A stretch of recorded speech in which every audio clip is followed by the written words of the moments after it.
Okay, so that's me, Bharani Kumar. I am a digital transformation expert and Industrial Revolution 4.0 implementer.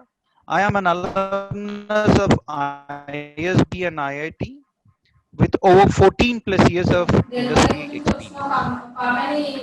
Right, I will also mute you all from my side just to ensure that there's no background noise. Right, and what we do as part of delivering trainings is 70% of our time we spend on consulting work. We do projects for various companies such as Coca-Cola, State Bank of India, Hindustan Unilever, Korean Airlines, TrueJet, so on and so forth. And another 30% of our time we spend on delivering trainings. So we try to bring the live experience of a consulting back to trainings. And out of 100 plus engagements that I have personally got involved in, 40 plus have been into big data and analytics. And I've trained over 4,000 plus professionals across the globe. Okay, and also I will show you this.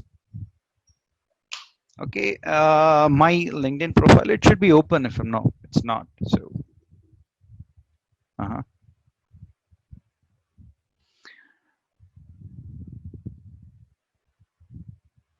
Okay, is there a noise, background noise, or what's happening? Is it not clear?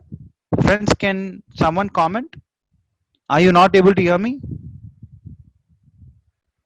Is it because of background noise or is it because of, okay, one moment, let me check.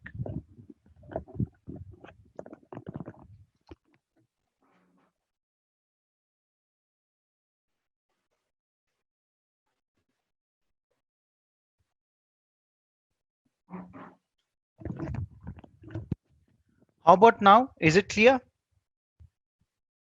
Mic is not picking up the audio properly. Uh-huh. Much better. All right. Okay, if it is clear, let's proceed further then. I do a lot of posts on the projects that we do.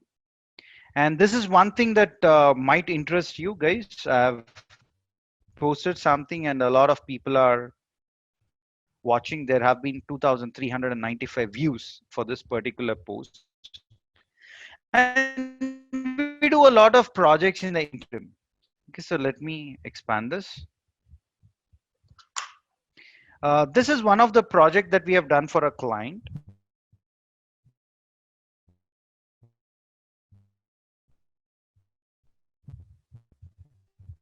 This is about placing a bounding box like this, and the moment a vehicle passes through this, it gets tracked.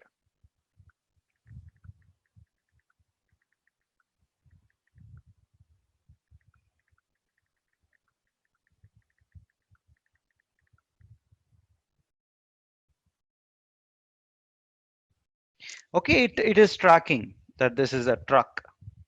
Okay, this is a heavy moving equipment, so machine, sorry, or vehicle, my bad. And then it gets tracked in this way: heavy moving vehicle 1, light moving vehicles 11, so on and so forth. All these things automatically get tracked.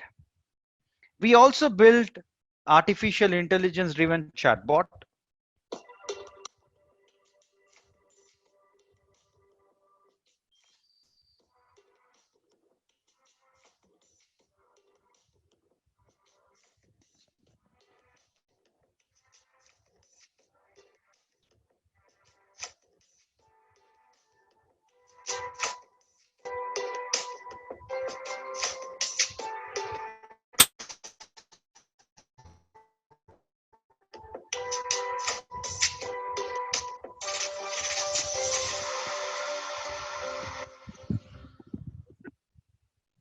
Yep, and then uh, come on. And then this behavioral analytics, we have asked one of our participant, or in the projects that we do, we have our participants get involved. They work alongside our team of data scientists. They learn a lot. So this is placing bounding box around a face to determine the gender. There is 96% probability, and this person is neutral, feeling sleepy, feeling happy with 100% probability, so on and so forth, right? This is called as behavioral analytics, and we are bringing this behavioral analytics into our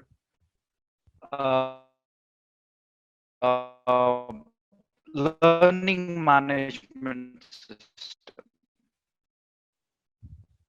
And one of the project, live projects, I mean it, and our past participants, whoever gets trained, we give them an opportunity to work on such projects. So please watch this. There's a robot that we built.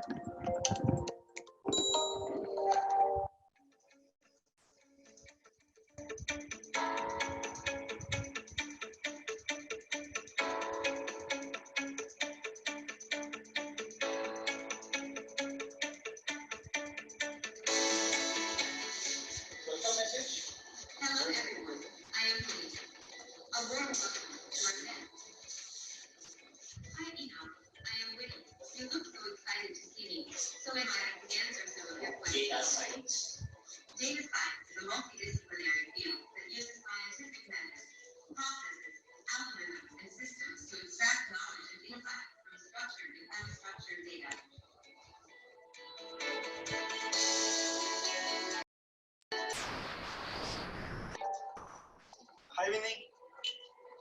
I am listening. Wish hello to everyone. Hello everyone. A warm welcome to our event of 360 DGTMG. I hope you all are having a good time. Which event are we at? We are at the All Franchise event of 360 DGTMG company. Who is the CEO of 360 DGTMG? The CEO of 360 DGTMG is Mr. Bharani Kumar.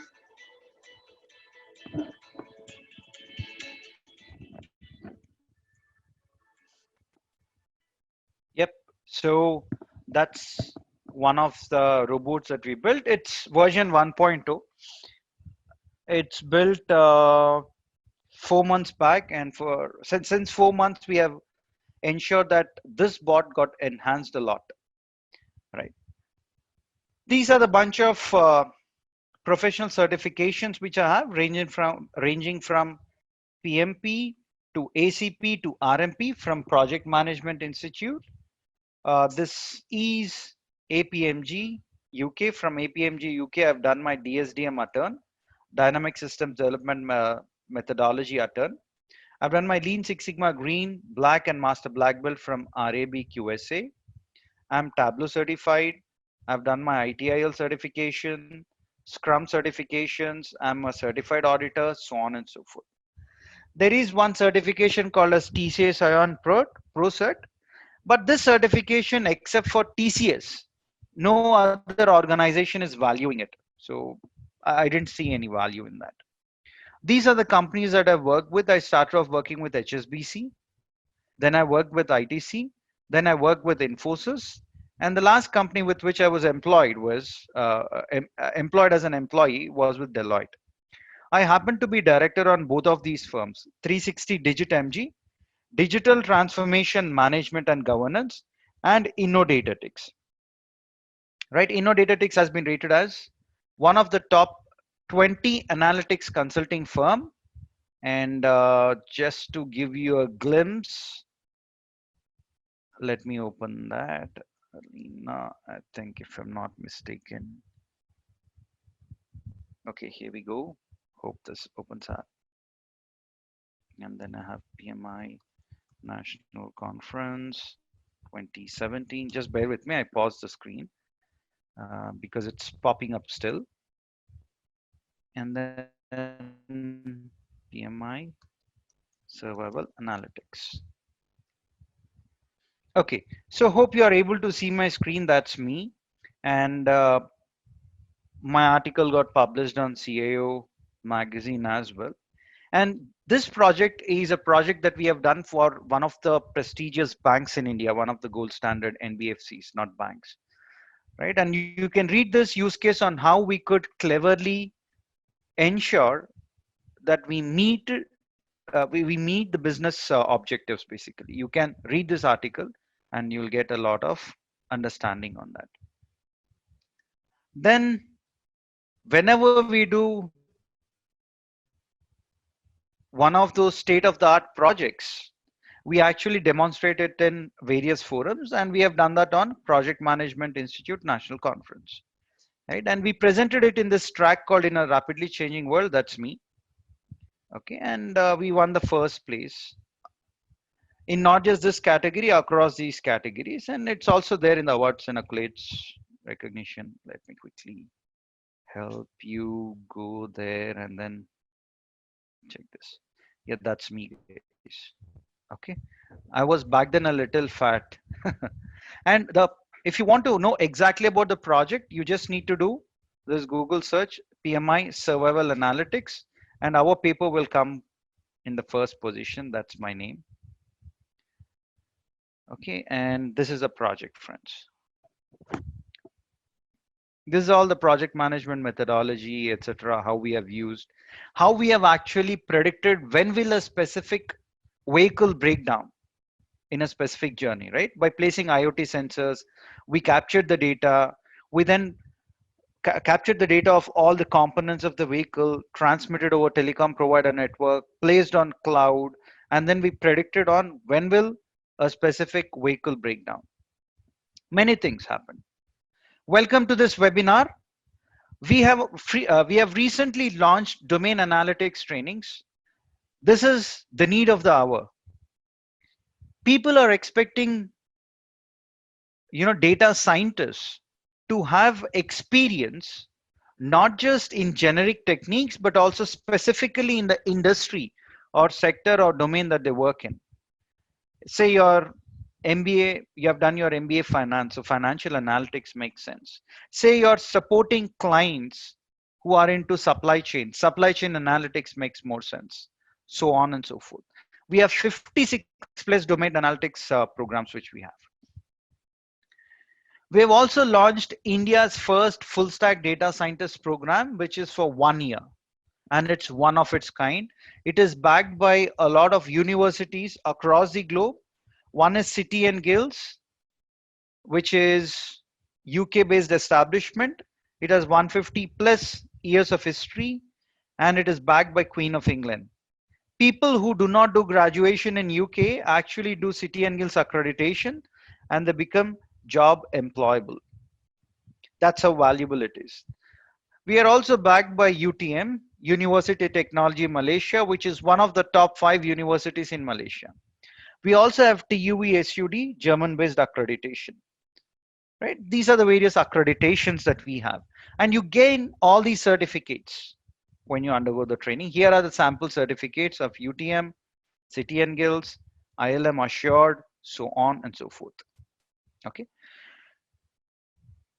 Over the past few days, we are experiencing this, that there is COVID-19 going on everywhere.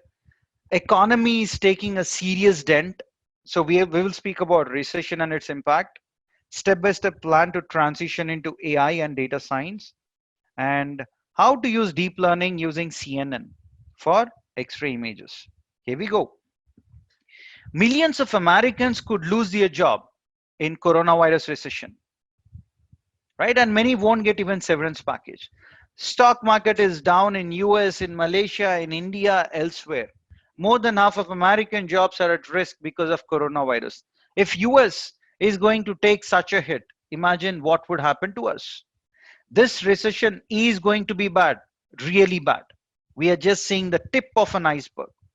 Already I started seeing a lot of messages and groups that, companies have laid down a lot of people in India. They're not doing it in a big way because their brand image might take a hit. Hence, they are silently doing that. Hong Kong, UK, Germany, Italy, China, Turkey, Argentina, Iran, Mexico, Brazil, all of these are into recession. IMF chief has made this statement that we are into global recession. Japan shrank, it slipped into recession. A lot of things are going wrong, right? A lot of things. While a lot of things are going wrong, there are a few things which are called as recession proof jobs. And any job that deals with data is going to be recession proof. Why? You might ask me that question, right? Let me tell you that AI is going to destroy, right, a lot of jobs. How many jobs? 75 million jobs by 2020. However, AI would generate 133 million jobs. How? I'll talk about that in just a minute from now. AI will create 38 million new jobs by 2022.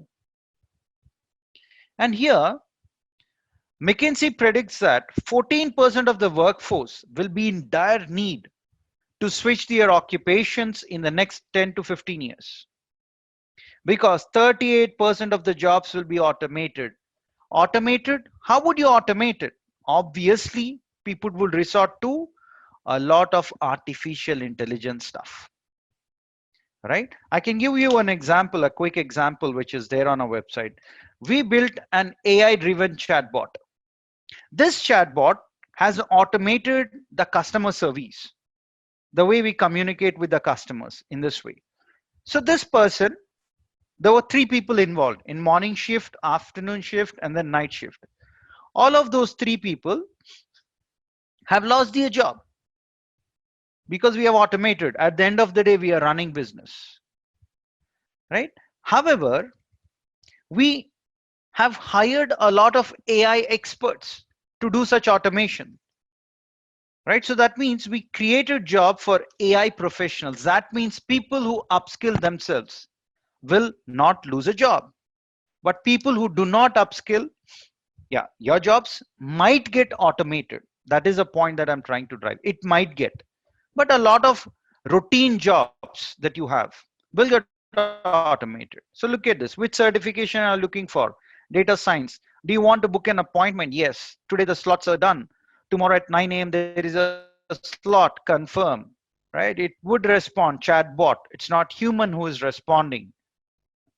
And is it done? Yes. Would you like to explore more? No. I do not wish to explore. How was the experience? Awesome. This entire process has been automated. Using what? Using AI. I would need AI and data scientists, AI experts and data scientists to automate the mundane routine jobs. And AI would add $16 trillion to global economy by 2030. Recession and AI jobs, they go hand in hand actually, right? And step by step plan to transition into AI. Learn from real data scientists, not the theoretical data scientists. Theoretical data scientists are those people who only have theoretical knowledge. They undergo data science training and they jump into action. They start delivering training. If you start learning from these kind of folks, you tend to lose traction. You tend to lose traction. You learn, you'll have half knowledge basically, right? And also when you learn, you should learn on practical use cases and projects. We as part of InnoDataTix do a lot of projects for a lot of prestigious customers across the globe, right? And then we bring in those use cases and projects to our mainstream training curriculum, which will ensure that our participants learn real life projects, not the textbook examples. Earn a certificate from reputed universities. Since there is a lot of demand, a lot of training institutes are mushrooming left, right, and center.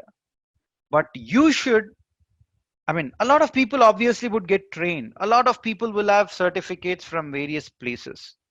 But if you have a certificate from a reputed university, it carries a lot of value. And we have City and Guilds UK and UTM Malaysia accreditations, right?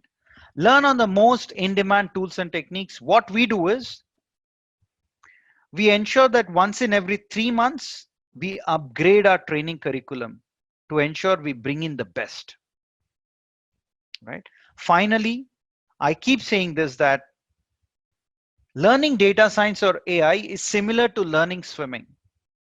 Okay, if you want to learn swimming, you go to YouTube, watch all the videos, go to Google, read all the books, go jump into swimming pool.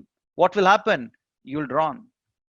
You might die because you haven't practiced. Similarly, when it comes to AI or data science, Watching the videos on YouTube, reading the books alone will not help. You need to practice and practice and practice. The one key takeaway for you from this webinar would be keep practicing. Okay. Now let us discuss about building CNN to predict COVID-19 cases. So let me explain about this. Okay. So what we have done is we have gotten hold of COVID-19 X-ray images. Let me show you those images first. Um, it's there in Life Sciences Healthcare. Here we go. And we have the data set. We have COVID-19 cases, right? All these. And then you need to determine whether the patient has COVID-19 or not. And we have normal images. And also we have lung X-ray images. People, if you have pneumonia, effusion means you have some issue, right? Otherwise, you have no finding, means there is no issue. There is no pneumonia symptom for this particular patient. We have taken and we have downloaded those images from WHO, World Health Organization. And then what we have done is we thought, can we actually predict on whether a patient has COVID-19 symptoms or not? Okay, COVID-19 positive or negative. And we have also, Apollo also has approached us saying that they need some help. We are working on that. We are doing that project for Apollo, by the way. And COVID-19 positive or negative by analyzing the images. This will help doctors a lot because doctors are in a lot of pressure, a lot of patience. If we give such tools, they can quickly make use of that. And it will serve as an assistant to the doctor, the algorithm that we have built. Okay. And the algorithm that we have used is convolution neural network. Convolution neural network is something which is used to deal with images. Okay, and this algorithm is part of deep learning algorithms. You have deep learning, machine learning algorithms, and CNN is one of those. And this is used to deal with videos and images to a very great extent. So videos and images you can watch. You cannot watch. Of course, you can watch by uploading into the tool, but you can actually analyze those. So the algorithm that I'm going to run would be on Python. This is the software that I've used. And I've used an integrated development environment called Spider. Why? What is this? This IDE just gives a good look and feel. The navigation will be better. That's it, nothing much. And then we are going to build the model. Even before we build the model, there are a few things which will happen in the program. I wish to upfront explain. So we have the data. What data do we have? Images. We have taken two sets of images. One is positive case. Another is negative case. And then we are going to split this data into training data and test data. Usually people take 80% of this data into training, 20% into test. You can apply different strategies of 70, 30, etc. But this is how you can split. So when you split this, say you have 1,000 images, 800 of these images, both positive and negative cases, will be part of your training data. So this is how the data would look like, assume for now, right? You'll have the label and you'll have the image. Given a specific image, is it a positive case? Given a specific image, is it a negative case? In that way, you'll have 800, 1, 2, 3, in that way, 800 images in training. And then we are going to use neural network algorithm and build a model. Which model will you build? You build convolution neural network algorithm. And then what do? We are then going to test on the test data. In test data also, you will have data in this way. You'll have the label, that is the class of the image. You'll have the image, whether it is negative image, is it positive? In that way, you'll have the data. Okay. Of remaining 200, 1, 2, 3, if you count it, you'll have 200 images. So you test it on this. When you test the model that you built on the test data, you get the predicted value on whether it's a positive case or a negative case given the image, right? Given the image, is it positive or negative? Then what do? We do apply it to your algorithm. Let your algorithm predict whether it's a positive case or a negative case, and then compare it with the actual values that you have. Actually, it is negative. So that means there is a mismatch. There is a mismatch. And you take the supply it to your model, maybe it's that it's positive. And when you try to compare it with the actual value, this is also positive. So that means there is a match. Okay. And then what we will do is we will count how many times there is a match and how many times there is a mismatch. Say out of 200, in 180 cases there was a match. In 20 images, there was a mismatch.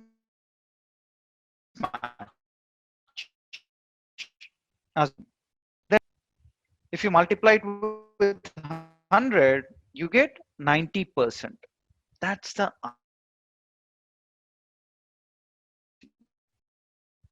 right. This use this strategy and implement this strategy in Python. Okay, that is what we will do. I have a question here. Are you guys not able to hear me?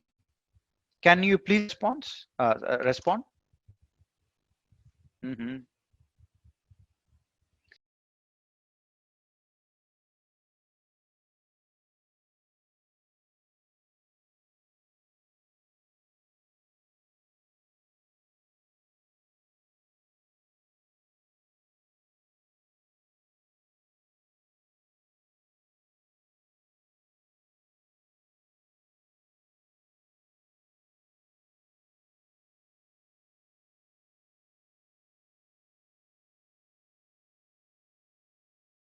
Okay, is my voice clear?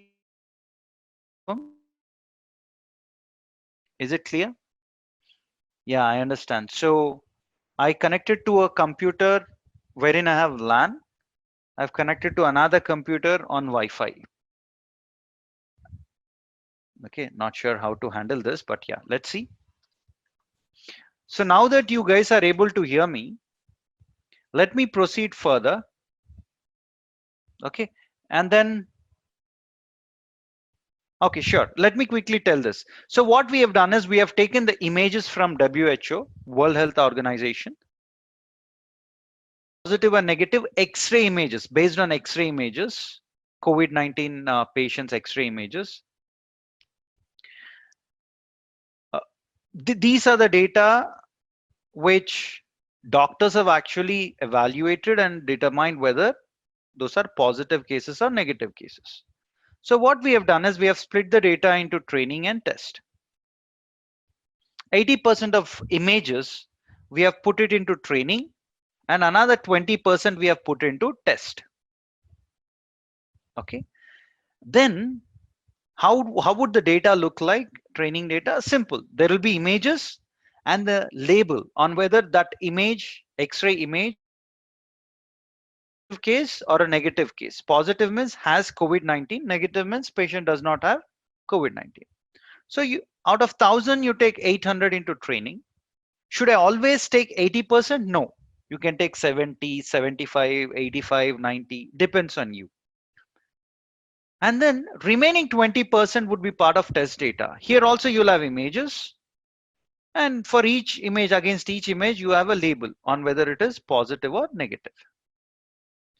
Then what we are doing, what we have done is we have built a model on the training data. We have built model on the training data. Using what algorithm? Using convolution neural network algorithm. Once, once you build the model, this model will have weights.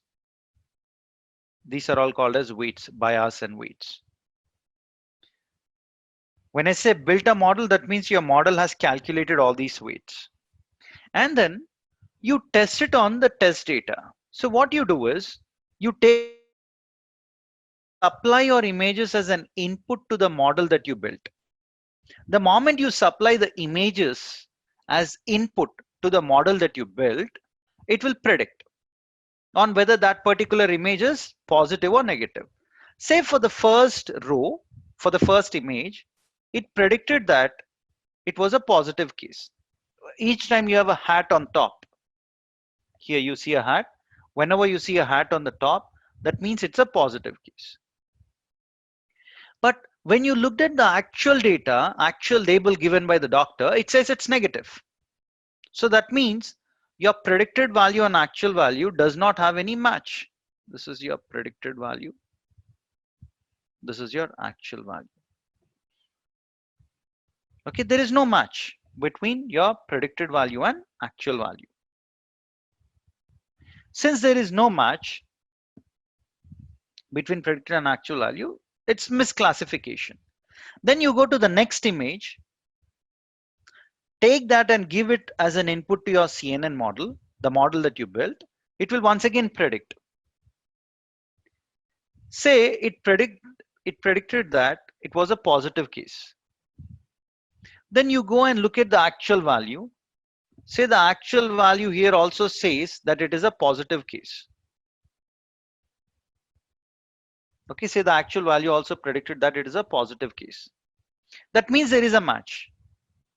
So ultimately, when you supply all of your 200 images, all of these 200 images, when you supply to your model, there will be matches and there will be mismatches.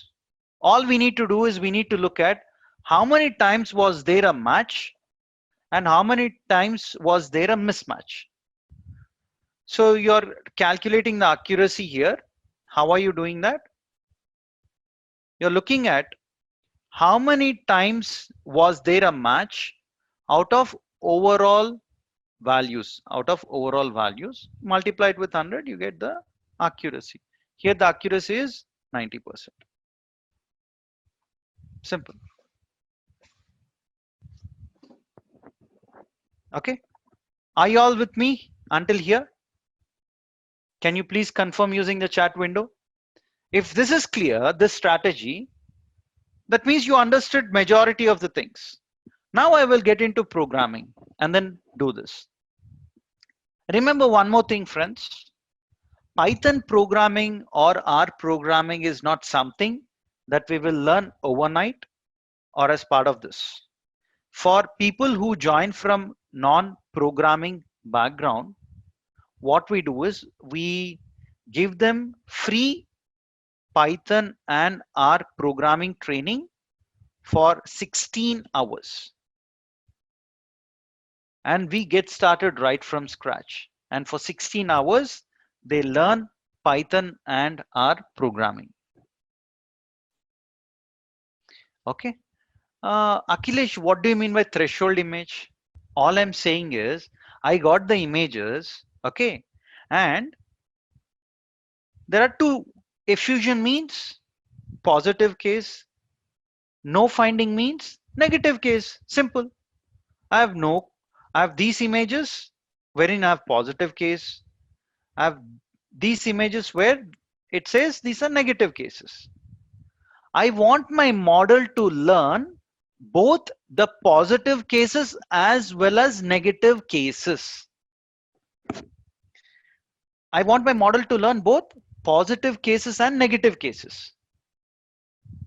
Why do I want my model to learn both positive and negative cases?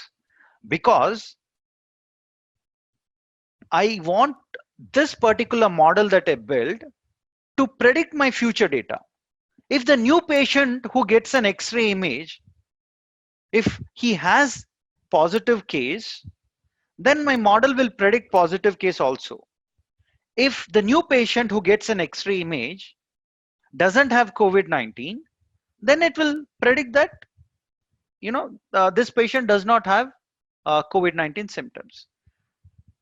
So the model is learning both positive and negative cases.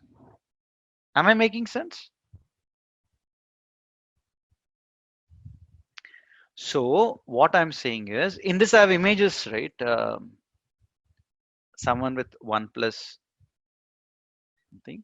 In this I have images. In this also I have images. Okay. Say I have some 500 images in this. I have another 500 images in this. So in total, how many do we have? 1000. So I have positive case 1000 and I have negative. Sorry, positive I have 500, negative I have 500, in total 1000. So this data I will take and split this into training and test. Hope it's making sense. What is your name, by the way? 1 plus 5T, that's a mobile number, sorry, mobile model which is appearing as a name. Okay, anyways. So in training, I'm saying that I'll take 800 of these. 80%, 800. Means what? I'll take 400 from here, 400 from here. 400 positive, 400 negative. 400 positive plus 400 negative will be how much total? 800. Yeah, Bhavya. So total 800, right? Remaining 100 from here and another 100 from the negative case. Total 200 will be part of my test data. Making sense, Bhavya? And then I'm saying I'll build my model on this. Then I will test on this data. Are you all with me, friends? Are things becoming a little clear? All right. Okay. So Amit, that document is there with me, right? And our team is working on that. So, right, there are many things that you need to learn. That's just one of question that you have asked, right? There are many things. There are many things. The doctors are working. We have life sciences healthcare analytics, right? A lot of doctors whom we have trained are actually working on this. They have come up with this. A few things I'll not be able to share beyond the point, right? Okay, anyways. Then these are the various packages that you need, but at a high level, I'll explain. At a very high level, I'll try to explain, okay? You have Keras within Python, which is called as a high level programming language. High level programming language. This is a library, by the way.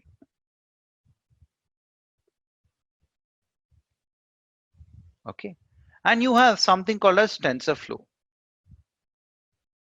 TensorFlow is a low level programming language. So Keras is a high level programming language. TensorFlow is a low level programming language. This is also a library. So we will be making use of Keras, which will run on top of TensorFlow. Simple. You need all these packages. This is how you import all these. Okay. And here you see VGG16, Visual Geometry Group. These are the people who have built an algorithm in the past. So we will make use of that. And these are all the various layers. So let me tell you that our artificial intelligence and deep learning training will go on for approximately 80 hours. And we have 100 hours of assignments and we have 100 hours of live project. So it takes roughly 280 hours for you to master AI and deep learning. And I'm teaching all these things probably in the next 10 minutes. So I'll not be able to walk you guys through each and every portion of this program. But there is something called as learning rate, epoch, batch size. I'm giving that. And I'm giving the path to the data set that I have done. Then I'm converting the images, resizing the images, etc. as part of this loop. And then we normalize the data because pixel intensity values, if you have an image, right, X-ray image, if I break that into multiple pixels in this way, okay, then each pixel will have a value. Each pixel will have a value. And those values for a grayscale image range from 0 to 255. 0 means black, 155 means white. If I were to open that image, any of those images,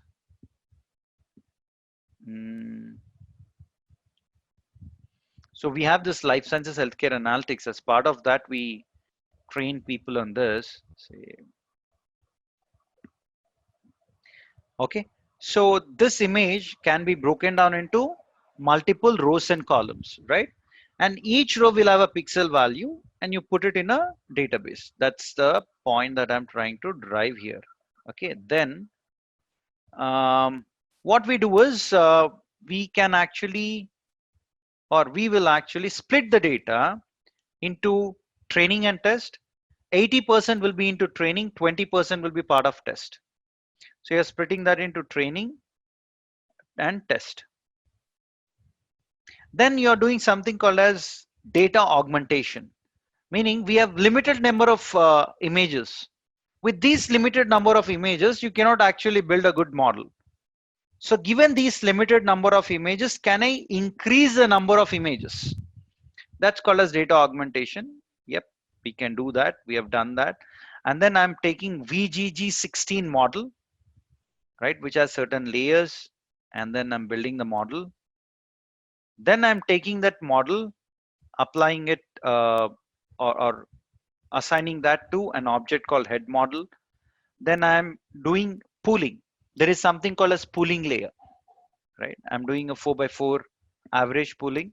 Then we are doing flatten. We are flattening the data. Then we are applying a dense layer with 64 neurons and activation function as ReLU. Then we are adding a dropout layer. Dropout layer is called as a regularization, parameter. Don't worry too much. I mean, all these things usually you learn as part of the training. Very simple, all these things. The moment you negative in yes or no, what usually means you have two neurons. Job done. Going to build the model now. Final model is compiling the model. When you compile the model, you what error or loss function you use and what optimization function you use. Here we are using Adam. Okay, Adam is one of the most famous algorithms. Oh, why did it go wrong? Yeah, so I didn't select properly. That's why.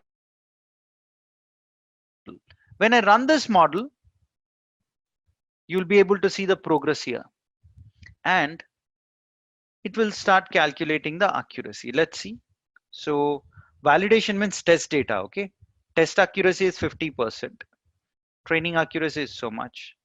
After the second epoch, accuracy slightly increased. Oh, accuracy again increased. It's much better now. Accuracy can increase or decrease, okay, depending on how your error surface is. Okay, it remains the same, so there is no big movement.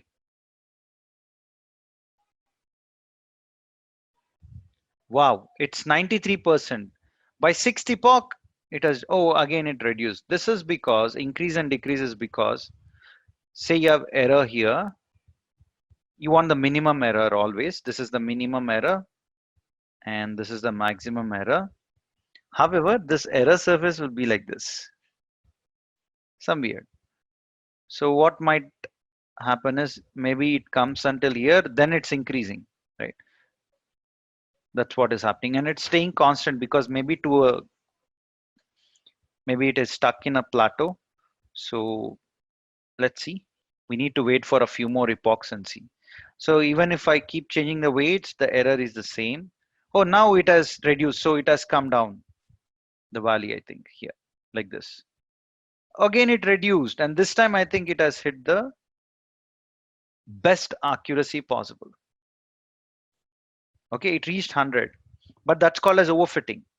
This step here is called as overfitting, guys. We want both the accuracies to be more or less the same. So let's see what happens towards the end.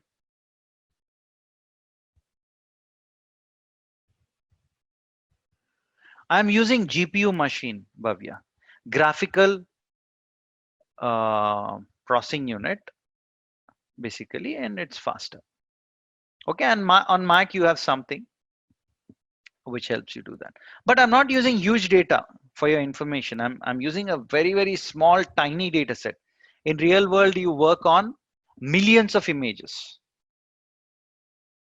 I'm not using millions of images here, very tiny data set. Okay, I can show you, and then not this one. I think it's this one. Okay, let me count the number of images. Okay, we have 107 images. That's it. It's pretty tiny, right? 107 means it's pretty tiny. And here you have 1000 items. 1190. I mean, it's very small data set. Okay, yeah, you have a point. If it's going to have huge data, then it will take a lot of time. Okay, so finally our validation accuracy is 100%, but our training accuracy is 90%. So the model is kind of underfitting is what I can sense from this, but it's good, right? This is how you build. And then what do? You predict on the test data. You built a model, you test it on the test data, and then what you do is there is something called as confusion matrix. Okay, rather than confuse you guys, look at this. 90%. F1 ratio is one of the measures of accuracy. It lies between 0 to 1. More the F1 score, better is your model. That is how we conclude. Okay. What is precision? What is recall? What is support? All these things you learn as part of our training. But yep. So ultimately, you can say that accuracy is 90%. When you take positive cases, it is 89% accurate. If you get normal cases, I mean, if you don't have any COVID-19 symptoms, then with 90%, 91% accuracy, it will say that you do not have COVID-19. That means out of 100 patients, approximately, after 100 normal patients, for 91 patients, it will say, hey, you don't have COVID-19 if you don't have COVID-19. But even if you don't have COVID-19, for 9 patients, it will say, hey, you have COVID-19. That's what this 91 means. Right? And 89 means the same thing. If you have 100 patients, approximately for 89 patients, it will say that, yep, you really have COVID-19 positive. And 11, it will say, no, you do not have. These 11 people might eventually die because of wrong prediction. So that's why predictions should be very accurate, especially when we deal with lives of humans. But this cannot replace doctor for sure. But these kind of models can act as a replacement. Okay. So given the 1 hour time, I think this is the best that we can do. We have so many trainers. Okay, Bhavya, let me tell you that 30 plus hours, Bhavya, assignments, plus 140 plus hours of live project on data science. It is such elaborate subject. In 2 minutes, 3 minutes, we cannot learn. That's the point that I'm trying to drive. This is just to tell you that there is something called as convolution neural network, which will help you deal with images and build prediction models. And for our artificial intelligence, it is 100 hours of assignments plus 100 hours of all of the trainers, whoever trains you, a lot of pedigree, right? 15 plus years of experience on an average, right? And not everyone is from Financial Times top 20 B schools. So you learn from the best, right, in the industry. The beauty of the trainings that we have is that you can attend the sessions. If you say enroll for a program, for the next 1 year, you can attend multiple times. And you will be given free lifetime access to the learning management system also. All these sessions are recorded and given to you. You'll also be added to a WhatsApp group, social media group, etc. And in a month, we deliver 14 to 15 free webinars. And you get a lot of discounts on our futuristic programs. After each module, you'll have to take quiz. At the end of each module, there'll be assignment. You'll have to do the assignment and submit to our assignment team. And at this stage, you receive certificate from 360 Digit MG, and you also receive University Technology Malaysia certificate. Okay, and then you move to the next step, which is internship. You do a live project with InnoDataTix, which is an analytics consulting firm, and then you get a certificate from InnoDataTix. The beauty is that, as opposed to saying that you got trained from a training institute, if you say that you have also done an analytics live project from an analytics consulting firm, this certificate carries a lot of value. Obviously, if there are two people who come to interview, one person is trained, another person is trained as well as has done a live project. That makes a lot of difference, right? We then will have resume preparation team who will help you with the resume preparation. We will conduct mock interviews on you, tell you about your strengths and weaknesses. Then we have job placement assistance. We have tie up with 100 plus companies across India and overseas. A few of them got placed in Malaysia. A few of them got placed in India. One of them got placed in Australia, right? And in US also, friends, in US we have a lot of people who got placed. Then we have trained 20,000 plus people until now. All of these people are working in various companies. Whenever there is any job opportunity, they let us know and we share our participants' profiles with them, those who complete the internship. And all of our trainers are from ISB, IIT, and IIM.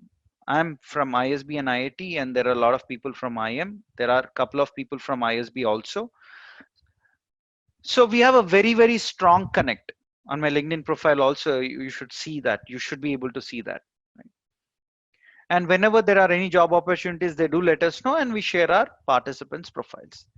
And after you join a company, when you start working on the first project, if you have any doubts, we certainly help you from that perspective also. Okay. Please subscribe to our YouTube channel, subscribe to our social media forum, and learn a lot of things. And before you guys leave, let me share my LinkedIn profile just in case you guys are interested. You might want to connect with me and we shall stay in touch. If you have any focused questions, you might want to post here, and then I'll be more than happy to communicate with you guys. All right, I'll stop here. Thank you all so much for joining in.